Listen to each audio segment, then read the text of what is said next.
Welcome to the 2021 Sunstone Symposium with session 272, Losing Yourself and Finding Yourself, Rebirth Through Crisis.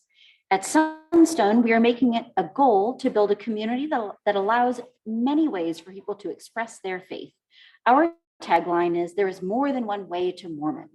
We invite you to help us build a community where all paths are given space to be better understood. Please support us in our mission by making a donation and subscribing at sunstone.org. After the symposium, Sunstone staff will edit, polish, and re-upload all of this year's session videos to the Whova app. It takes about 2 weeks for everything to be available, but once it is, every video will be available to watch and re-watch in the Whova app through the end of 2021. Please type any questions that you have into the Whova app to be addressed during the Q&A, or if you're watching a person, we'll open the audience mic for questions as time allows at the end. About this presentation, what do we do when we face a full-blown faith crisis that becomes, in many respects, an identity crisis? Perhaps that experience is at least part of what Jesus was getting at when he said that to find ourselves, we must lose ourselves. And the session will explore such crisis moments through the lens of rebirth and offer ideas on how to move forward as the grief heals. I'll take a second to introduce our speaker to you before we begin. Todd is a computer guy by profession and lives in Pennsylvania with his spouse, Christy, and their 4 children. He faced a faith crisis in 2019 and is interested in exploring both familiar and new landscapes with a different perspective. And I will now turn the time over to Todd. Thank you. Thank you very much. Thank you and welcome. Thank you for being here. This scripture has taken on new meaning for me, having gone through a faith transition. In the past, I saw it as a call to self-sacrifice, to self-denial. But I think now I see it as an invitation to self-discovery. Whereas before it was about conformity, now I see it as a call to authenticity. Whereas before it might be a call to suppress my inner authority in favor of external authority, I see it as a call to center my personal authority and use that to navigate my life and to find myself. And going through a faith crisis really for me felt like an identity crisis. I felt like I grew up as a member of the LDS Church. It was everything to me. I did seminary, mission, temple marriage, the whole 9 yards. And so much of that was ingrained in my own identity. I saw myself as a faithful member of the church, as a priesthood holder and a husband and a father. And that was very core to who I was. And so going through a crisis was very difficult. I felt in many ways that I lost myself. And the grief that I experienced, I felt was a grieving for that loss of identity, for burying myself in some way. But as I look back now, I think I better understand maybe a little bit what Jesus was getting at here, that sometimes to find ourselves, we have to be willing to lose ourselves and lose what we think we know in order to learn and to grow. And so I conducted a survey online about faith crisis, people that were members of the LDS Church that had experienced faith crisis.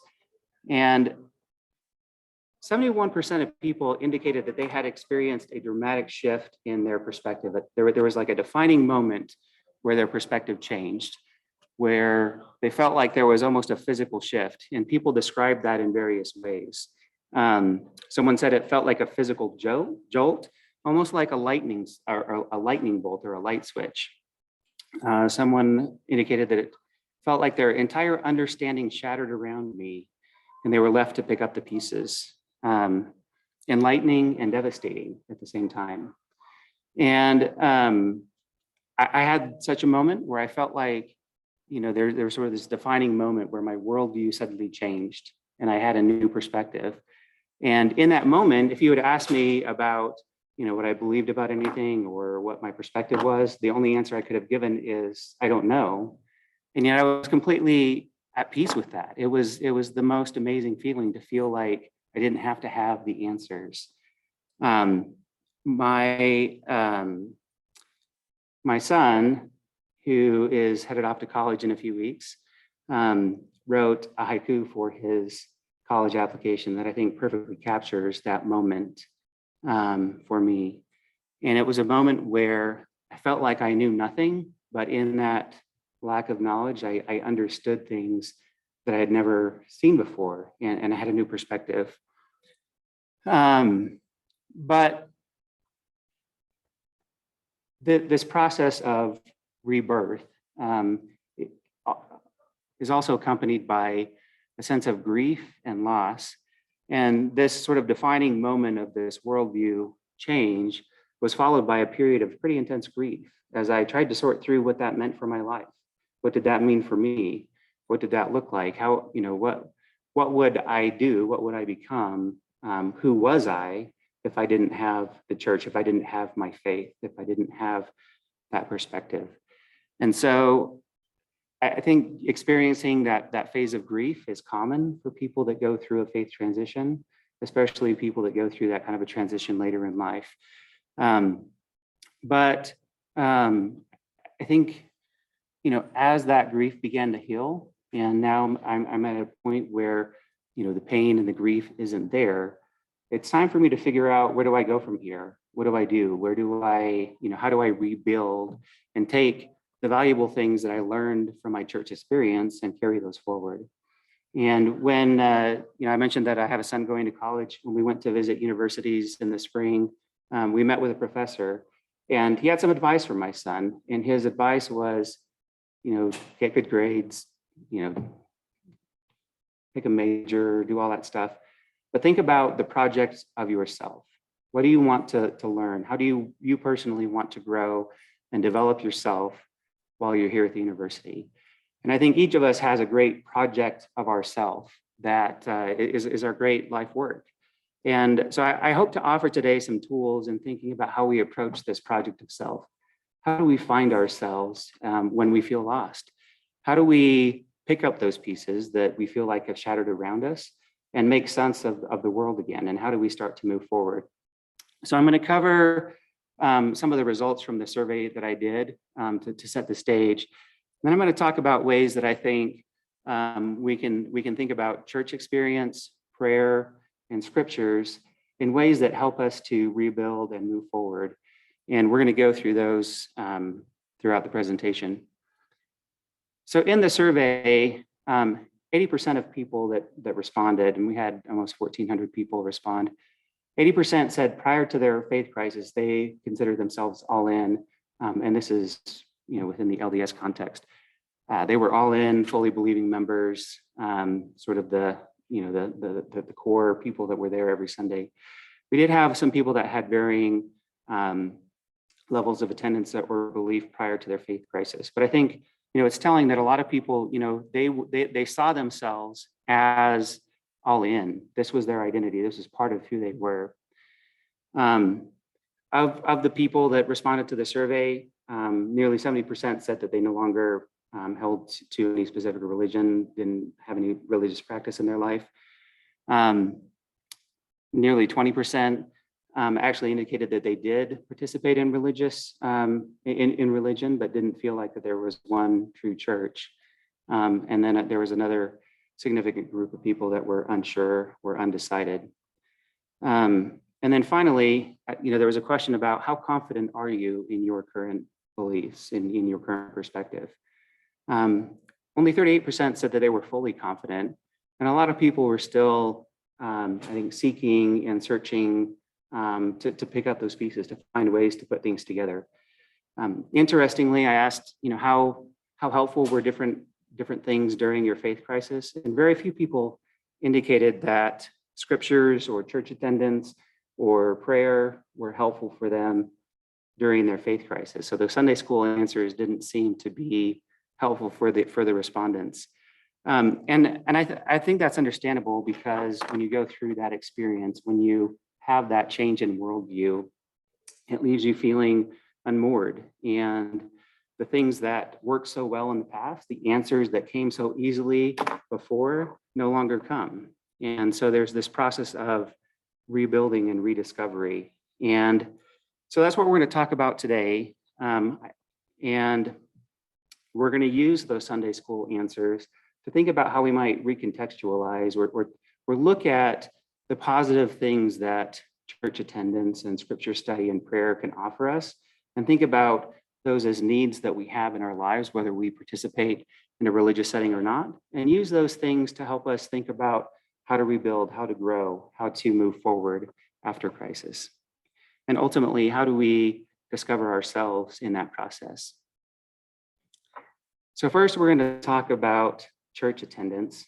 And I'm going to talk about 5 specific things that I think church attendance offered me and things that I'm looking to rebuild in my life. At this point, I don't participate in religious services. That's not something that I have a desire to do right now, and that may change in the future. But I think even still, looking at the things that the church offered me through my religious participation gives me a foundation to think about the kinds of things that I can rebuild in my life and the ways that I can use those to rebuild. And I think that this is not limited to people that have experienced faith crisis or that share the same experience as me. I hope that, wherever you are in your own journey, whatever your own perspective is, that these ideas will be meaningful and help you find ways to connect and find deeper meaning in your own spiritual journey. So the 5 things that we're going to talk about in church, in terms of church attendance, are community, meaning, rhythm, morality, and transcendence. The church offered me community in a deep and profound way. And I will be forever grateful for church leaders, for young men's leaders, for seminary teachers who sacrificed their time, who took time away from their families, and in the ordinary course of fulfilling their callings, blessed my life in immeasurable ways and helped shape the person that I am today. And through just their normal acts of service and teaching lessons and having activities during the week, they gave me a foundation. And that was particularly important for me as a teenager, where things were difficult at home. And I felt like the leaders that I had at church really gave me something that I needed and a strong foundation that I didn't have elsewhere. And I will be forever grateful for that.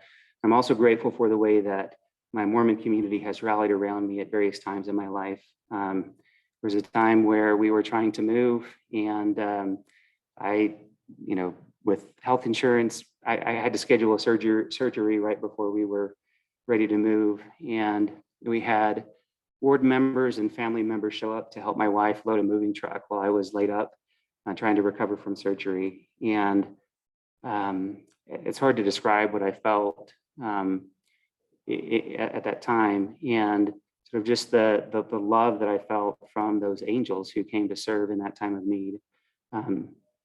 The church has given me community in helping me connect with other people. And I think there's a practical, sort of just a practicality to the way that the church offers callings, organizes wards, and brings people together from various perspectives and backgrounds and life experiences, and brings them together to work for a common goal, a common purpose, and to work together.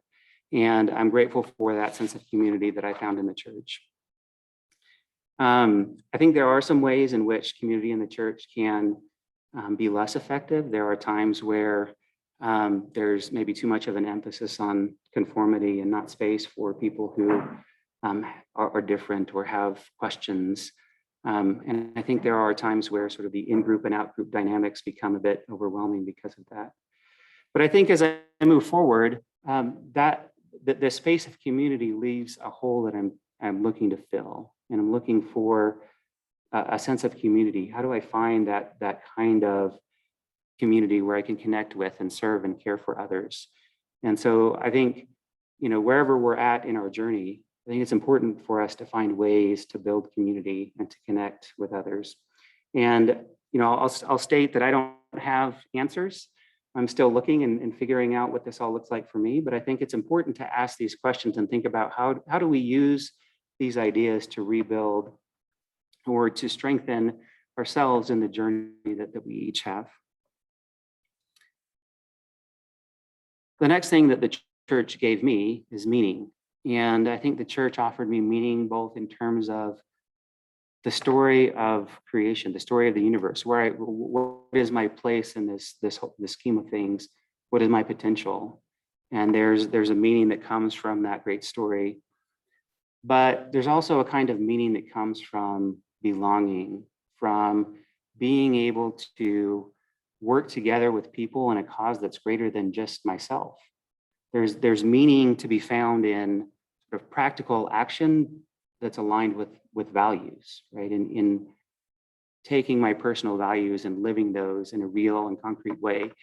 And I think, this is sort of an extension in some ways of the idea of community, but the church offered me meaning by allowing me to sort of participate, to get outside of myself, to have callings, to serve others, and to be engaged in a cause that was bigger than just myself.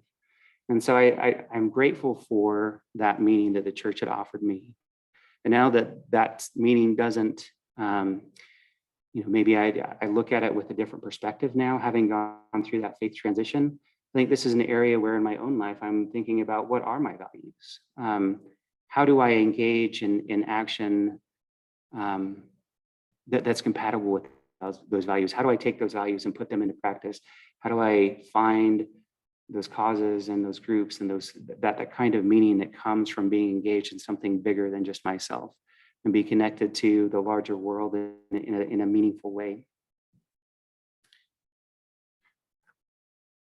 The church also gave me rhythm. It gave a certain rhythm to my life. There's the metronome of the daily devotional practices of scripture study and prayer, family scripture, family prayer, weekly practices of a church attendance and family home evening, and other church activities, and even the longer term milestones of growth and development as I watch my kids grow up in the church and become of age to be baptized. And it offered sort of these milestones by which to measure our lives and to celebrate each other. And I think those are things that can be really powerful in connecting people and bringing us together and sort of bringing us, I know for my family, we were not always perfect at scripture study, at prayer, at those things, but it was an opportunity to come together and to share that experience with each other.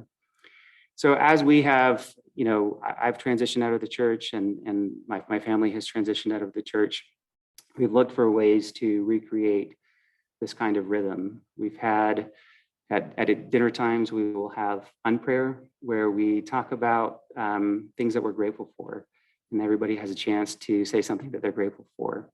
Or we might have unscriptures where we explore topics that are important, and we learn about current events, or we think about, we learn about critical thinking skills and how to help our kids be ready to face the world. And we have, I mentioned we have kids that are headed off to college, and helping them to have sort of that foundation in their lives.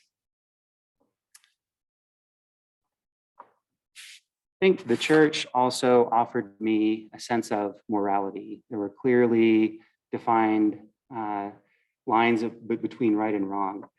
But more than that, I think the church gave me an opportunity to think regularly about my own morality, about becoming a good person, about the values that I hold, and thinking about how I could better live those values in my daily life. I think back to my time attending church, and there's a lot of repetition in church lessons, and we often hear the same kinds of things week after week. But I think there's there's an important reminder as we go through that, as we think about the call to charity, the call to service, the call to love other people, that weekly introspection as we partake of the sacrament and think about maybe things that are in our own life that we can improve, ways that we want to be better with our families, to be better as individuals. And there's value in having those times to sort of think about our own goodness and seek to develop that and grow that. And as I've left the church, I think there are times where some of the standards maybe were arbitrary or became sources of judgment rather than helpful guides in terms of morality. And I think, one of the things that has been fun, but also a bit daunting, is to think through my own sense of morality and learn to develop that outside of the church organization and to grow that for myself. But it turns out that people have been thinking about morality for a long time, and there's a lot of good ideas out there, even outside of the church. But I think we all need to take time to reflect and to think about our own sense of morality. And I think, I mentioned, the way that meaning can come into our lives as we engage with our values, as we put our values into practice and into the world. And I think that this opens up for me a possibility to explore and to find my own personal values and to listen again to my own voice and to center that personal authority. And finally, the last item on my list for church is transcendence. And this one has been difficult for me. I think part of the challenge for me, and I think it's the same for many people who leave the LDS Church, is that my spiritual experiences always meant that I was being guided to truth and helped me to find truth. And that was how I would receive answers and direction for my life, was through those spiritual experiences. But as I have stepped away from the church, I've had to sort of recontextualize and think about those experiences in a different way. And I think, as I look back, I think more than truth, the most powerful spiritual experiences that I had in the church were about connection with other people. There were moments where I felt deeply connected to those around me, moments where I felt deeply connected to myself, to sort of the world around me, and a sense of shared humanity with others. And those moments of transcendence are things that are hard to explain sort of with cold logic and the rational mind, but I think they're so valuable and they're part of our human experience. And I think there are a lot of ways that we can find moments of transcendence. I know I find that in nature, and I know many people find that through nature or music or those moments where we can connect with other people in a deep and meaningful way. They happen through art. And I think one way that the church offers transcendence is through common rituals, the rituals of the temple, but even the rituals of gathering together and singing hymns and participating in that community together offers moments of transcendence. And so as I am now on this journey and looking at things with new eyes, I'm thinking about how do I create and foster those moments of transcendence in my own life.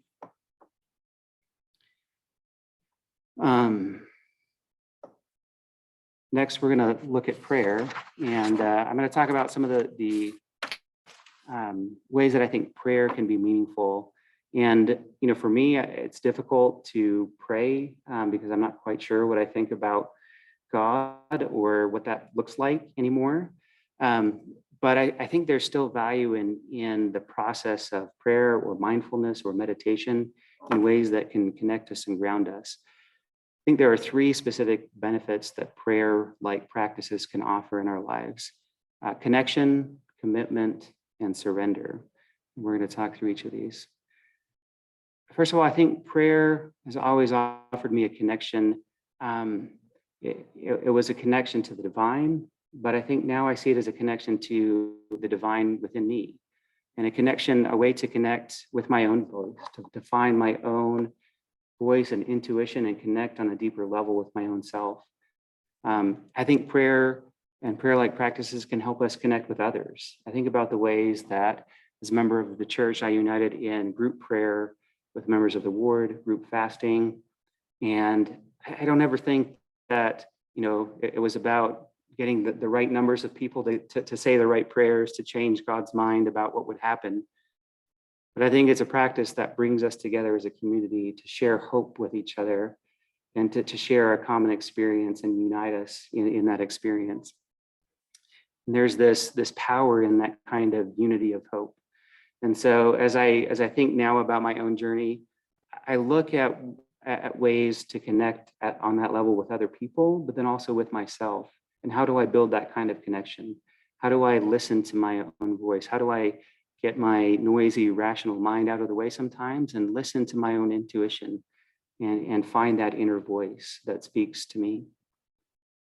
I think prayer also offers us a kind of commitment. And this is something that has become really meaningful to me as I have kids that are headed off to college. When I was going to college many years ago, I had some options, and my decision was based on prayer. And I prayed about the decision that I had and felt like I received an answer that gave me direction. And so I moved forward with that direction. And when I got to college, things were really difficult at first. I moved away from home. I was on my own for the first time. I didn't know anybody there. I was making friends. It was really, really difficult at first. But the fact that I had an answer to my prayer that led me to that decision gave me a kind of resolve and commitment to continue forward even when things were difficult. And I'm grateful for that. And I think that, whether our prayers look like prayers to a higher power or happen in other ways, there are ways that we can commit to our path, where we can use that opportunity to really step back and think about the decisions that are in front of us. I mentioned connecting with our intuition and really thinking about those decisions in our lives, and then using that as a form of commitment and resolve to move forward. I think it's an opportunity to align our minds with our hearts and keep the two in sync as we move forward. And that will both help us to have resolve when things are difficult, but also to find fulfillment in the journey. Finally, I think prayer offers a form of surrender. And this became really poignant for me when in the middle of my faith crisis and faith transition, I had a child who was going to a week-long summer camp, and it was their first time away from home. And I was an anxious parent, and I hoped that the other kids would be nice to them and that they would have fun and that they would be able to make friends and all of that, not be afraid at night. And I felt a need to pray because that's what I had always done before. And I didn't know what that meant anymore. But I think that there's an immense value in being able to recognize the things that we just don't have control of. I couldn't change what would happen at that camp. I was miles away. I had no influence to change the situation. But I think there was still value for me to pause and to recognize and feel those anxieties, to process that worry and think about the hopes that I had for my child.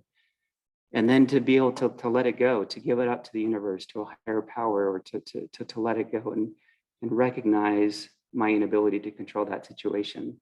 And so I think there's a power in recognizing the things that we can't control and acknowledging the feelings that we have, the anxieties that we might have, the worries, being able to feel those and process those and then let them go and give them up.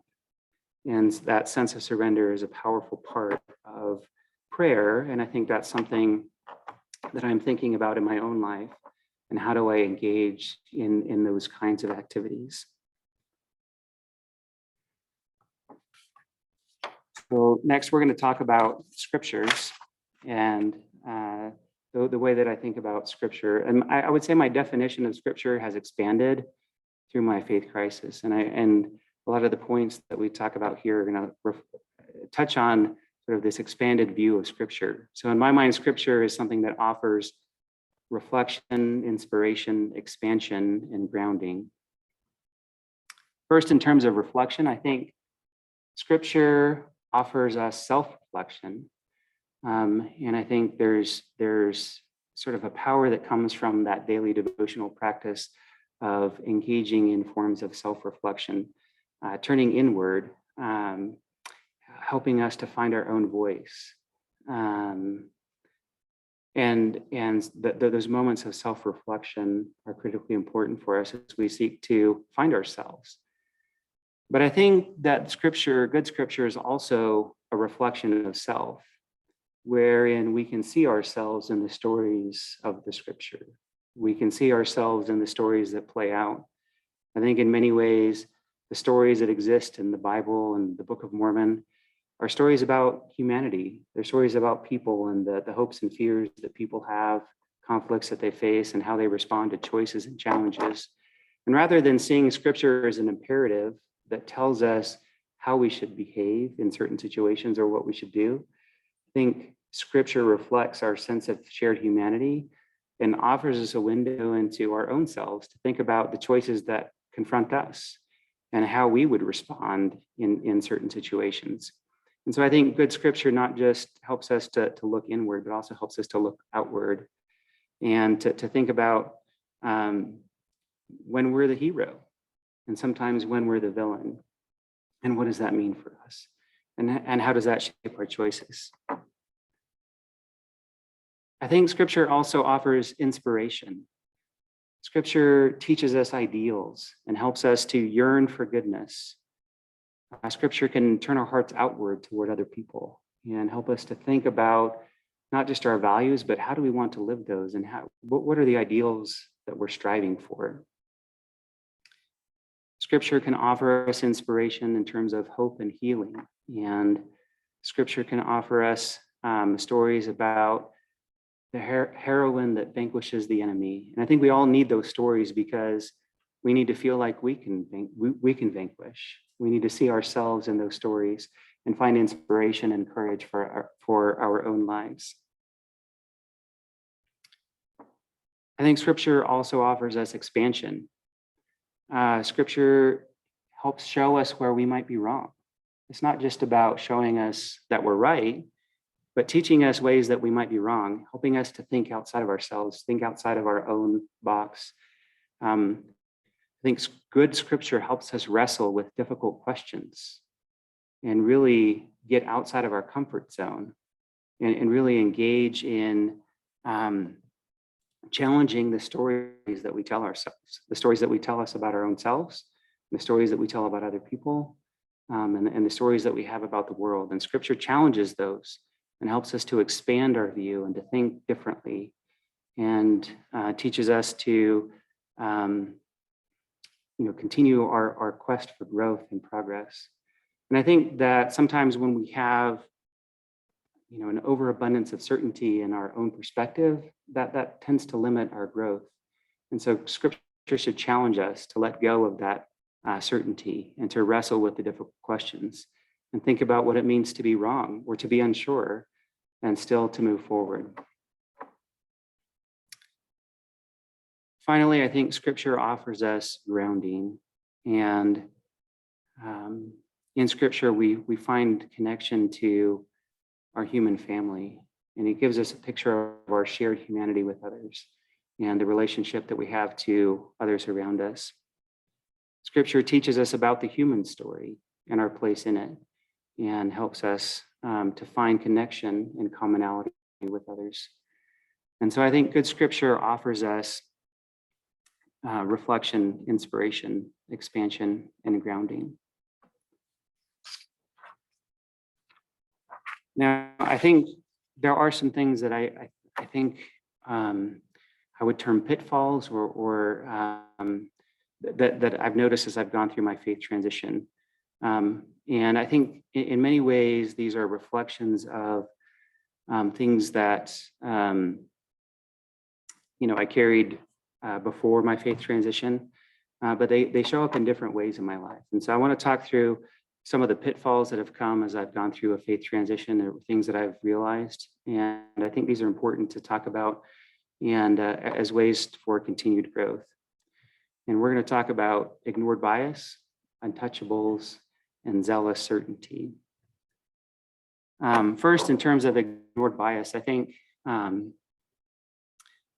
thing that, for me personally, as I have gone through a faith transition, began to see with new eyes, I recognized ways that I carried sort of biases in my own life, and began to see those differently.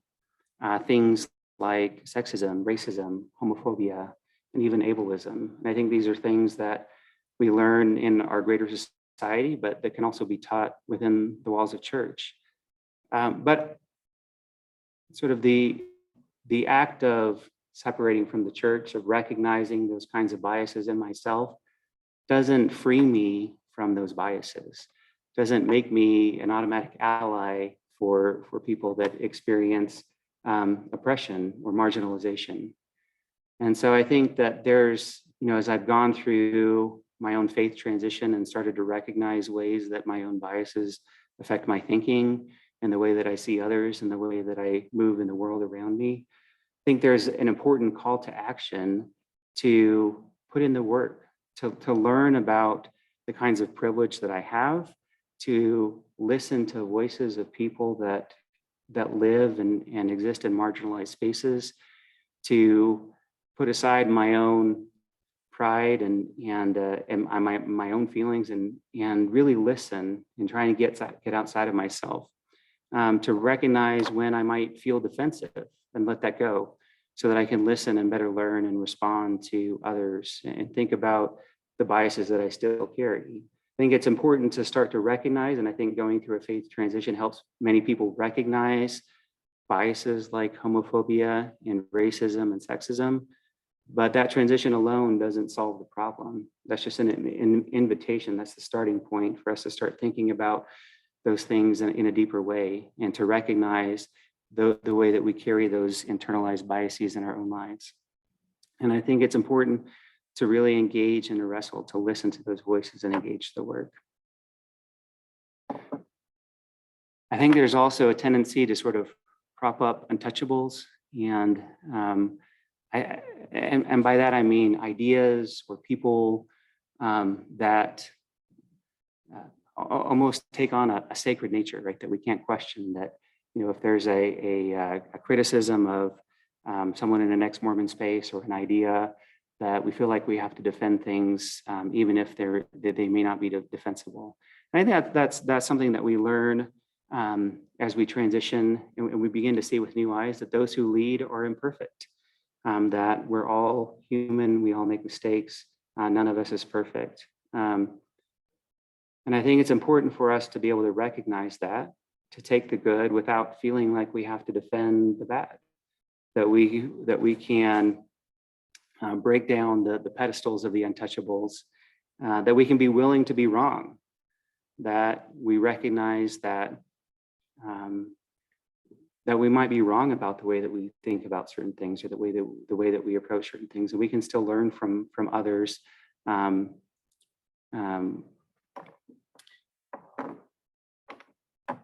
As we move forward.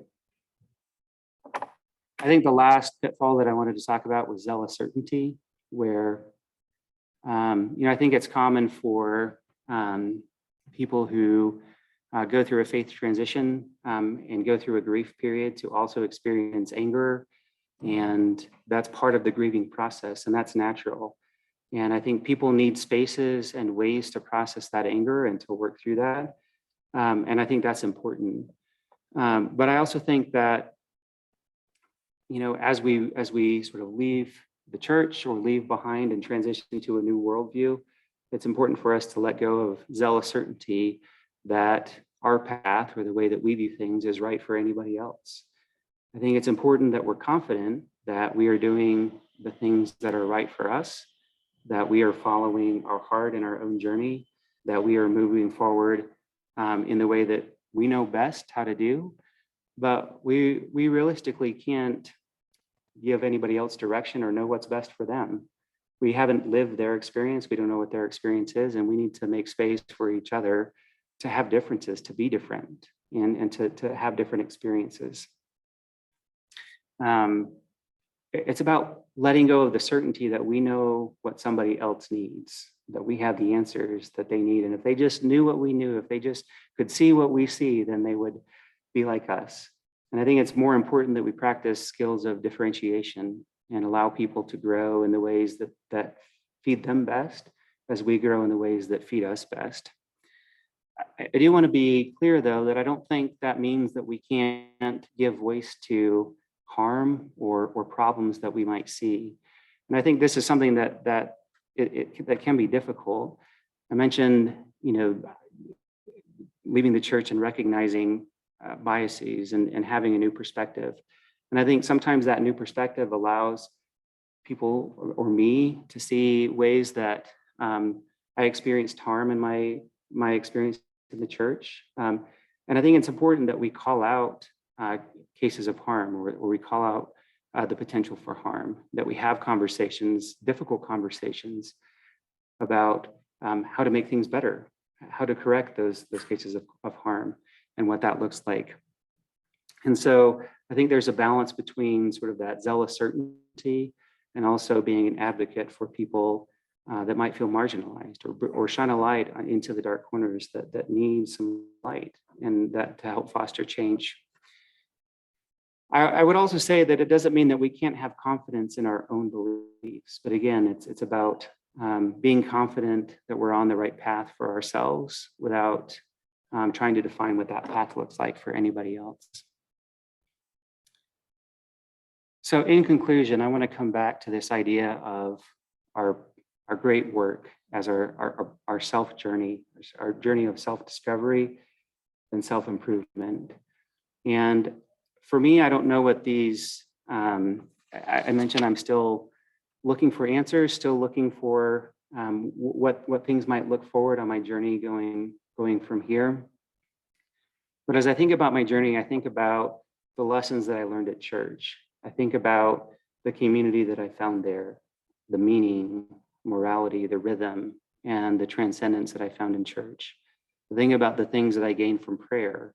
I think about commitment and connection and surrender. And I think about scripture. I think about scripture that offers reflection and inspiration. I think about scripture that offers grounding and expansion. And I think these are things that I'm looking for in my life. These are things that I'm working to rebuild and recreate. And I don't know exactly what that looks like, but I think it's an exciting journey to think about discovering myself and continuing to listen to my voice and continuing to develop and grow as I go through these experiences.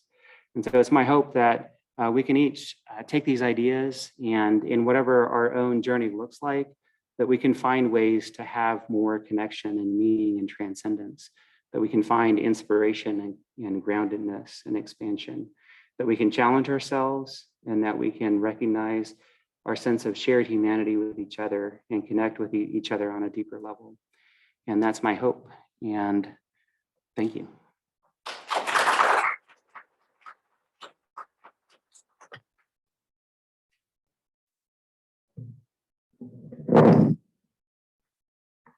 So we're now going to take time. If you've got questions or comments, please come to the front. We want to make sure that all of these get recorded together with the session. I didn't see any questions in the Whova app, but does anybody have a question or a comment that they want to come and make?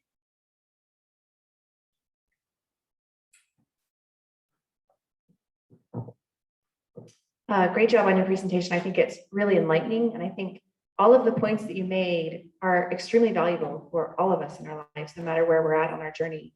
And how would you propose that we continue this conversation to keep an open dialogue, whether you're in the church or out of the church or wherever you fall in your belief system? How do you propose that we continue to talk about this and encourage personal growth wherever you're at? Thank you. That's a great question. And I think it's challenging. So one thing that I found helpful is looking for spaces that bring together people with differing perspectives to foster communication between those differing perspectives. And I think there's value in challenging ourselves in that way. So I'm going to give a little bit of a plug here for a Facebook group called the Restoration Table. And it's a group that brings together people from across the spectrum of belief within the restoration movement. It might not be just the LDS Church, but other groups that are part of the restoration movement, to really come together and talk through the things that we share in common and the differences that we have, and learn from each other in those things. So I think it's important to find ways to connect in those conversations with people who are different than us. But it's not always easy. I think, especially when we bring people together that have such differing perspectives and views on the world, it can make conversation difficult sometimes. But I think there's value for all of us engaging in those difficult conversations and challenging ourselves in that way. And there's a lot of growth to be had as we do that. Thank you. Thank you. Any more questions or comments? Hi, so I grew up with like a very black and white way of thinking about the LDS church, where it's either all in or all out.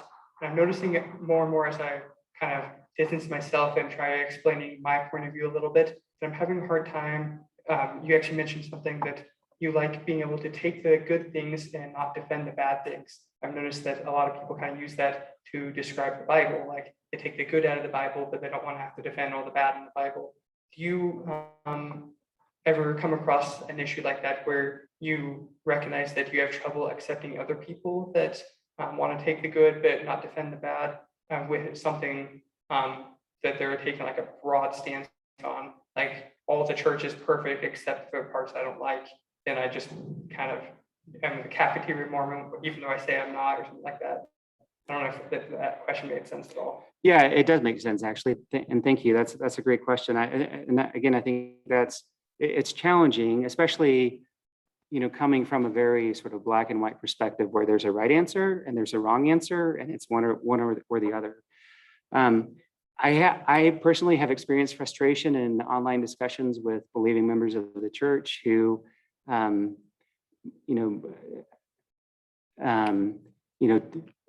guess maybe the best way to describe it is if I feel like somebody's minimizing an important issue in their efforts to look for the good. But at the same time, I think it's important to recognize that we're all cafeteria Mormons, and it's okay to be a cafeteria Mormon, because as soon as you decide it's okay, then you can pick and choose. And I think that's important. I think it's important that people have an opportunity to focus on the things that feed and provide meaning to them. And it doesn't have to be always black and white.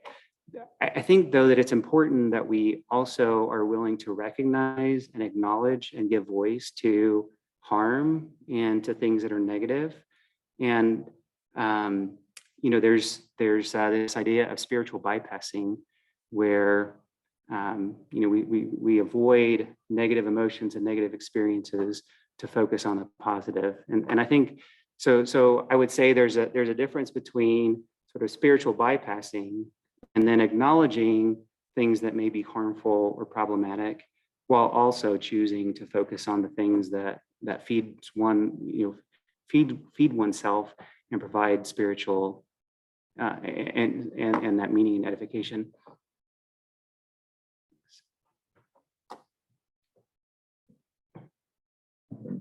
I'm choosing to stay, but I love how you said zealous certainty, that I'm a very passionate person in life. And so as I, throughout my life, throughout the recent years, have become more aware of social issues and difficult issues with the church, I become that zealot that wants the world to see what I see.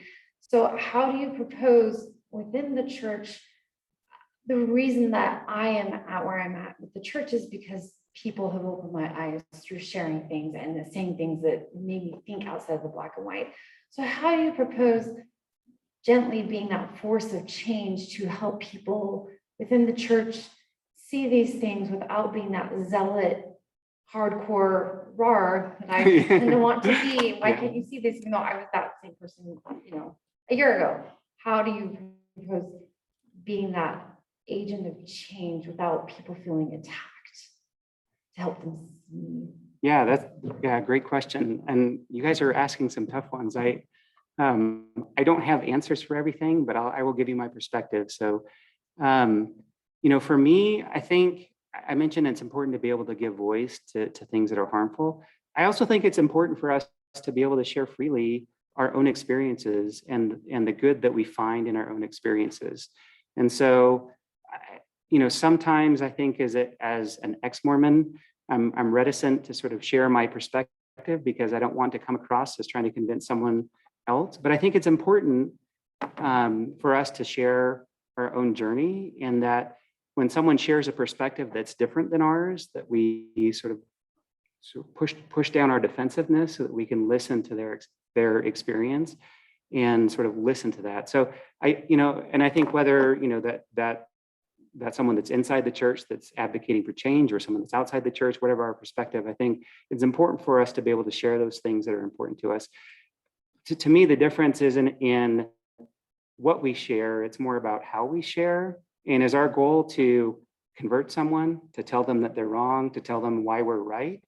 Or is it to share our perspective and to share the things that are meaningful to us, and sort of give voice to our own confidence in the things that we've experienced, while also allowing space for someone to see things differently. And I think it's challenging, especially when we look at issues of marginalization or oppression, because I think that's where we start looking at the need to think about harm and the ways that we can make positive change in whatever circles that we work in, to break down those kinds of harm and marginalization. Any more questions or comments? Excuse me, I think just a comment. The word that keeps going through my head is love. And Todd is my nephew. And I feel fortunate that my mom and dad, your grandma and grandpa, especially my mom, toward the later end of her years. My mom, I grew up in a very black and white church, but my family were willing to embrace the gray. And in my home, we talked about the gray. We talked about blacks in the priesthood and so on. But as my mom neared the end of her life, it seems like she talked about love a lot, doesn't it? And I have a daughter and her husband who have chosen, they've had a faith crisis too, and they've chosen to leave. And my son-in-law has a beautiful and profound sense of wisdom that he's discovering through Buddhism, reflection, meditation, and so on. He called me 2 or 3 days ago to wish me happy birthday and how are you doing? And was kind of having a rough day, and I don't remember exactly what he said, but just something really beautiful. And I said, thank you for that. I needed that. And he goes, laughed. Well, that wasn't me, that was Buddha. And I said, it's all good. And I guess that's what I like to promote on both sides of the question is love for each other. And I want to try to do a better job at understanding people who are more marginalized, that I don't understand and that I don't associate with. I want to learn more, and I want to hear more of your story. And I guess I just want to say there are some of us out there who are trying, we're genuinely trying to understand and to walk with those of you who are having a faith crisis, and to extend my love.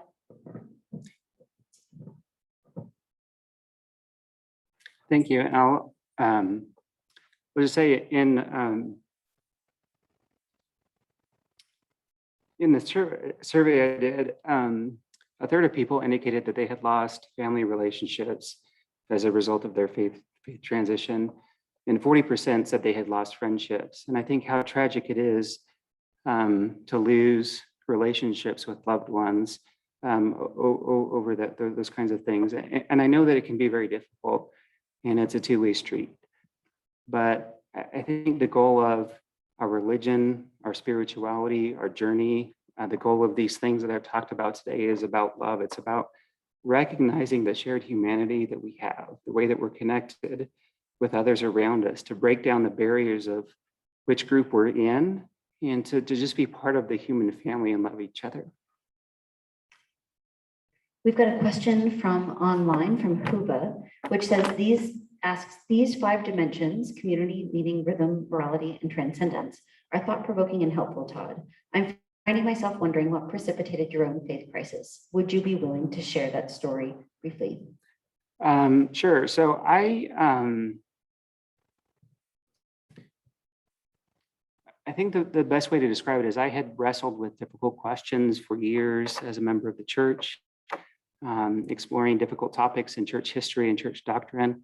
And I felt like I had developed a nuanced faith that I would have described as deeper and narrower than what I had felt in the past. It was deeper in the sense that I felt more connected to core principles of Christ-like living and in connection with God and with Jesus, and less focused on things that seemed peripheral. But ultimately, as I wrestle with questions, I had changed my perspective a lot.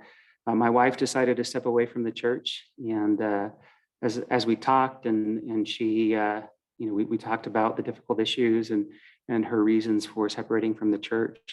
And I was, fully committed to supporting her in her journey, and she was committed to supporting me in mine.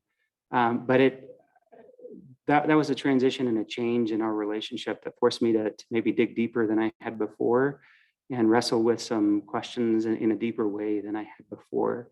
And as I began to sort of wrestle with some of those questions, it sort of came to a point where it just became sort of an overwhelming cognitive dissonance. And it became sort of a moment of crisis where, something had to change, something had to change. And I was at a conference for work. I could barely pay attention to the sessions, the speaker. But there was a keynote session one morning. Speaker was talking about innovation in business. And he said, don't use old maps to get to new destinations. And that idea was a key that just unlocked the switch in my mind. It was sort of like this physical switch almost, where suddenly I felt like I could take the old maps and be grateful for where they had brought me, but that I could find new maps and figure out a different path in my journey from that point forward. So that was the moment of transition for me. Do we have any other questions or comments for Todd?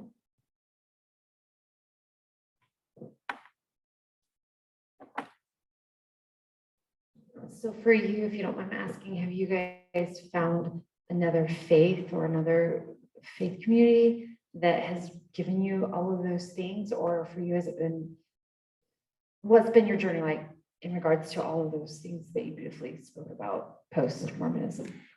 Yeah, thank you.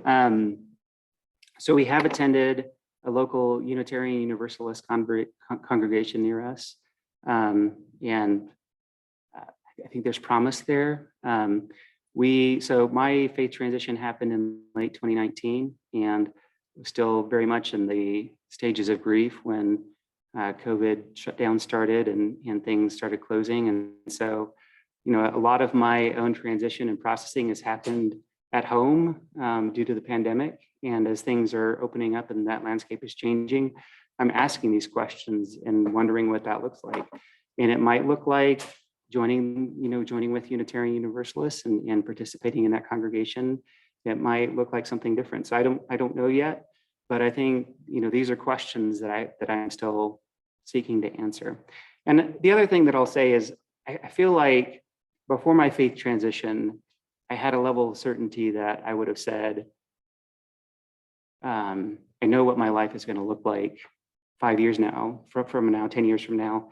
And I no longer feel that way. I feel like,